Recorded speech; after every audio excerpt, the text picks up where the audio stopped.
Olá, pessoas! Olha eu aqui, professora Rosa Sampaio, fazendo a prova da UNEB organizada para o CFO Bahia. Na questão 6, eu não gosto muito desse tipo de questão, porque esse tipo de questão não avalia exatamente o candidato. Mas eles trabalharam justo com uma terminologia que faz parte da relação militar, não é? A beligerância é aquele que está no estado de guerra, é o que está em estado de guerra.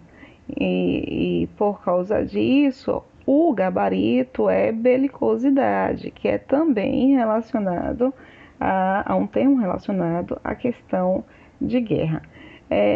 Tem lógica o aluno marcar a letra B, porque, afinal de contas, todo o processo de estado de guerra é também baseado muito na intolerância e na instabilidade. Então, se errassem B ou E, poderia ter um sentido aí de erro, tá? Mas o gabarito é letra C. Quem não sabe o que é beligerância, não sabe o que é belicosidade, muito dificilmente faz bem essa questão.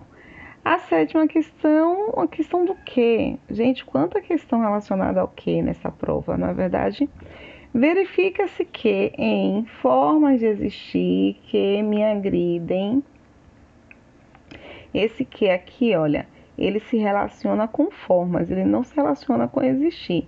Então, são formas de existir as quais me agridem. O que, com o pronome relativo, ele tem dois bracinhos, um para retomar a palavra, para substituir a palavra com a qual ele está se relacionando, e o outro para estabelecer uma relação sintática, que esta palavra exerceria caso fosse escrita na oração em que está sendo substituída. Quem agride, agride, o que agride, agride alguém, ok? Ele está agredindo a mim, o mim é o objeto direto, e como que se relaciona com forma o que está exercendo a função de sujeito da oração. O grande lance dos pronomes relativos é que eles introduzem orações adjetivas, que podem ser classificadas como adjetivas restritivas ou adjetivas explicativas.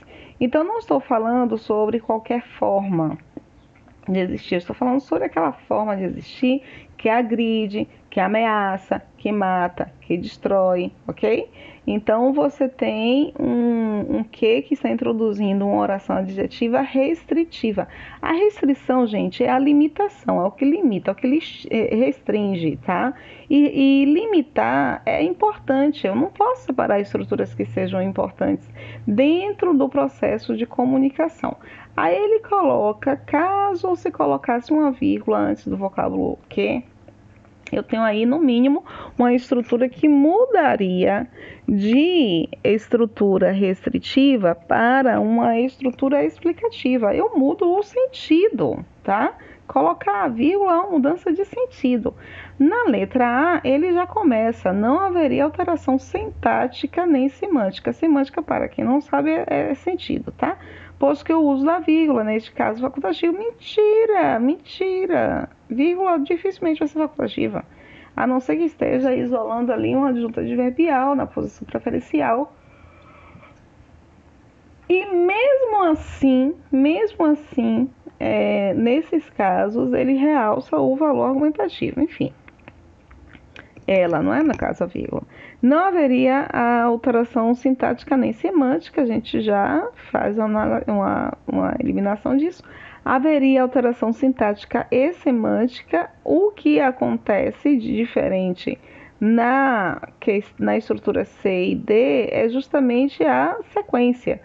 Então, na C, ele diz que uma vez que o vocábulo que inicia uma oração subordinada adjetiva explicativa. Não, minha gente. Na estrutura, é uma oração subordinada adjetiva restritiva, porque particulariza. Não estou falando sobre qualquer forma, estou falando sobre esta forma, tá? Essa aqui, portanto, não é adequada. A adequada é, por conseguinte, a letra D, que diz haveria alteração sintática e semântica, uma vez que o vocábulo que inicia uma oração subordinada adjetiva restritiva, certinho. Na E, só para constar, haveria apenas alteração sintática. Mentira, eu tenho uma uma relação semântica muito forte. Na 8ª questão, nós encontramos: acordei e vim fazer isso. Ainda dormindo, acredito, viu? Na 8ª questão, última questão desse bloco, para ficar mais rápido o upload. Com base no trecho a seguir, analise as afirmações que estão logo após esse e analise a alternativa correta. Então, você tem aqui o fragmento. Vamos para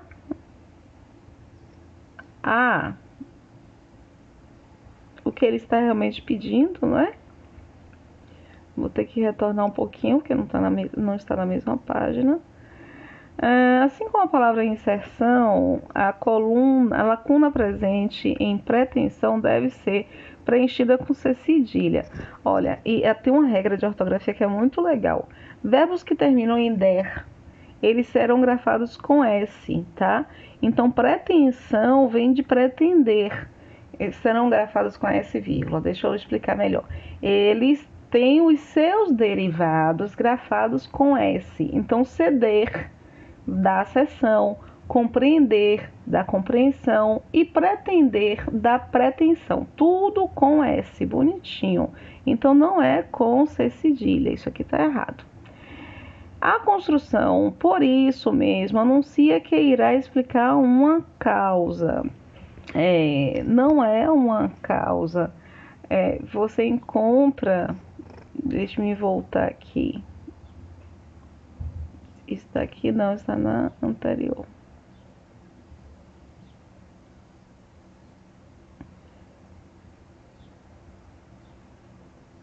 Me perdi?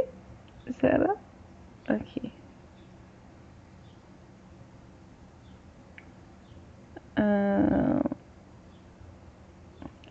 Minha inserção no mundo, embora seja única, é parcial e, por isso mesmo, o que chamamos de respeito também é limitado e pode ser considerado pelo outro algo desrespeitoso.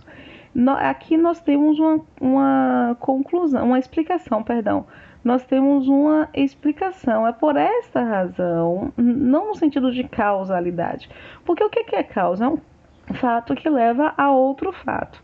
Então, vejam, se eu digo estou doente porque trabalhei muito neste final de semana e o sistema imunológico caiu. Então, trabalhar muito é a causa de ter ficado doente. É um fato que leva a outro fato. Quando você encontra elementos que são apenas indícios, como acontece, choveu, porque o chão está molhado. O chão está molhado não é a causa da chuva. O chão está molhado é o indício da chuva, ok? Normalmente, eles não cobram essa diferença entre uma explicativa e uma causal. Porque muita gente acaba ficando na confusão e corre um sério risco de anulação de questão, né?